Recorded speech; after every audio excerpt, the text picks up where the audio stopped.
how do you stay the same if everyone around you changes? And let's assume that they change in a way that is not good. Well, to answer that question, I have to go back to the thing that has been keeping me alive and well since I was about 7 or so, I don't know, since for a long time. And that thing is self-confidence. I don't want to sound smug, but I figured out that self-confidence is pretty much the key to everything early on. If you have that quality, you don't really look at what other people do that much, and you don't really care about how they change. It doesn't affect you much because you know yourself and you know your value.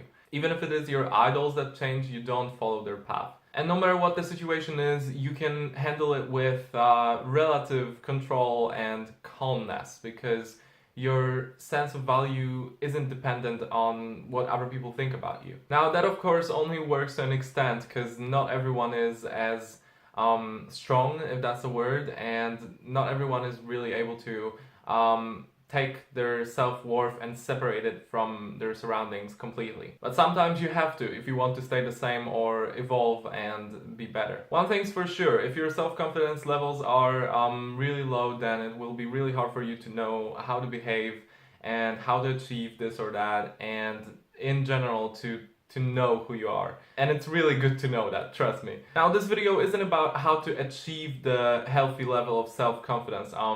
But it's a complex process overall, and you have to have enough time to work on your self-confidence. The one tip that I can give you is fake it till you make it. And basically, if you don't have the self-confidence that you wish you had, and you're not quite there yet, then just try faking it. Try behaving as if you already had it. And you never know, you might just get there by doing that. So yeah, the point is, change really is overrated, and obviously when it comes to humans, not the world that we've built here.